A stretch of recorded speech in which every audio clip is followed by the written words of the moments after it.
It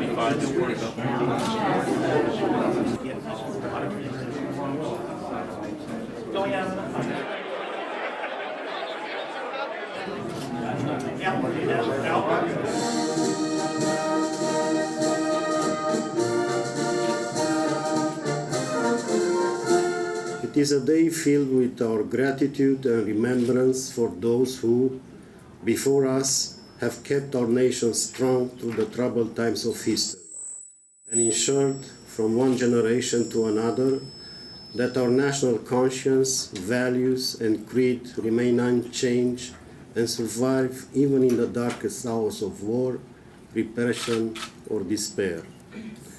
It is a day when we pay tribute to the many men and women in uniform who, inspired by a strong and unified national conscience, made the ultimate sacrifice to preserve and protect our nation, to help us fulfill our dreams and purpose, and to ensure Romania's proper standing in the world.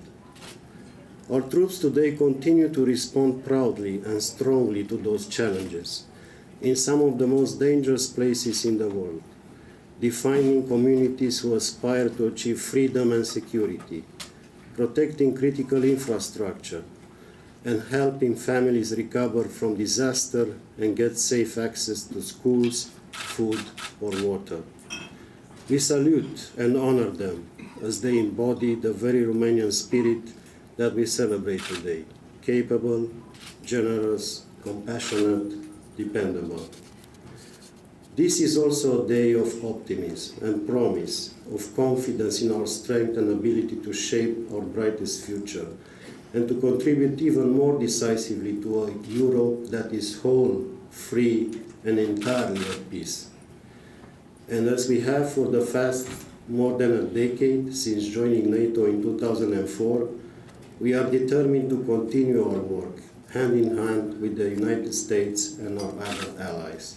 Because of our strategic partnership, Romania today celebrates and honors democracy, tolerance, the human rights, the human spirit, respect for neighbors, and our diverse heritage, embracing these values as our moral compass.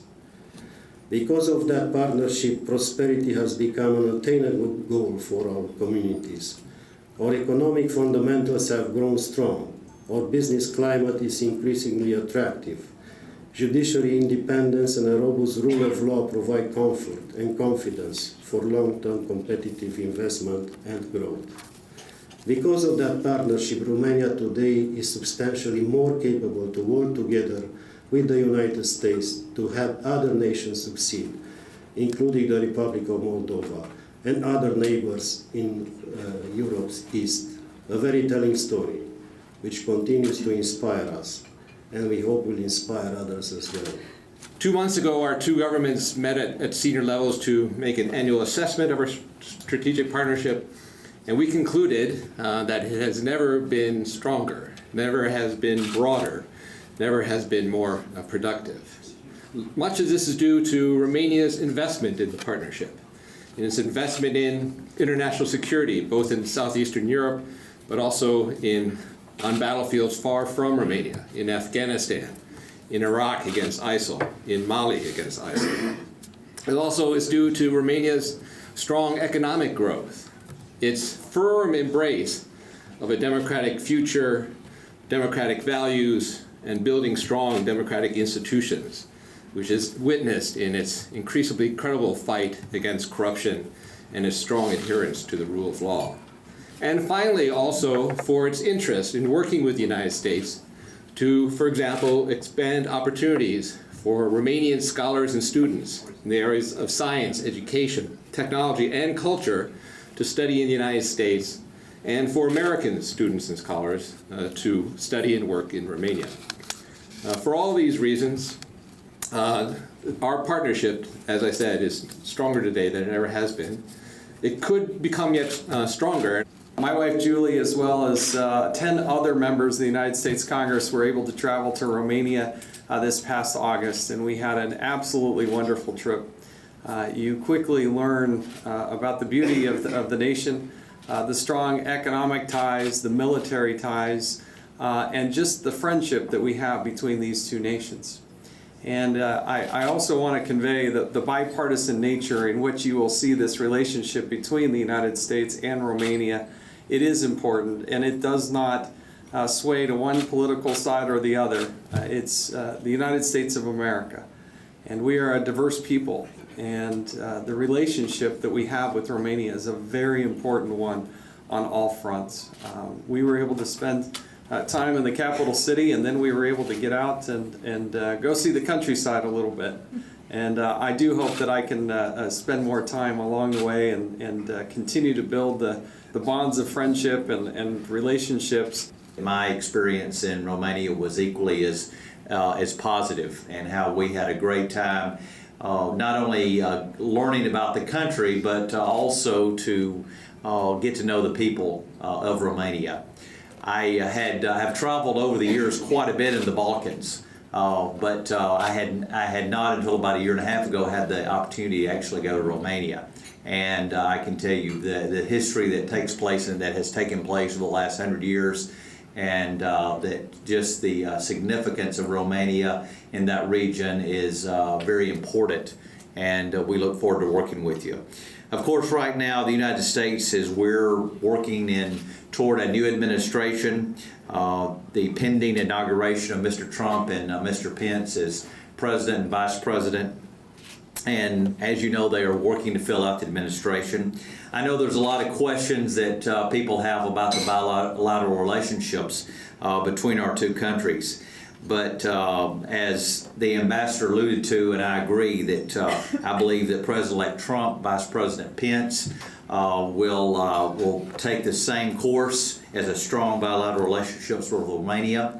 Matter of fact, I'm encouraged that we'll even have maybe even a stronger relationship.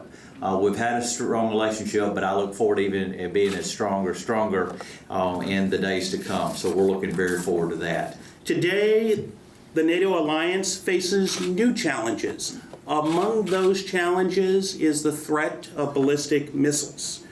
And what I would say is that the United States has worked very, very closely with Romania to deal with this new challenge. And that is where my story with Romania begins.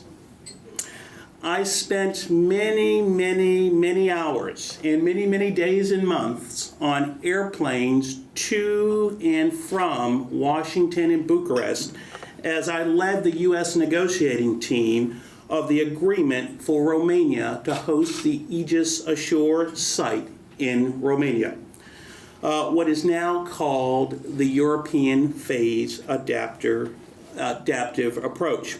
Fewer than 2 years after President Obama unveiled his missile defense plan, we had an agreement in place to host the Aegis Ashore site at Devasulu in Romania. But that was only half of the battle. We next had to transform a concept on paper into an operationally deployed capability, one that our NATO allies could depend on to shield them from the threat of missiles raining on their territory. 5 years later, after navigating through legal agreements and sustained cooperation with several ministries of the Romanian government, we gathered this past May to mark a very important occasion. On May 12th, I was proud to participate in the ribbon-cutting ceremony for the Aegis Ashore site in Devasulu, a key milestone that led to the declaration of initial operating capability of the NATO missile defense system at the Warsaw Summit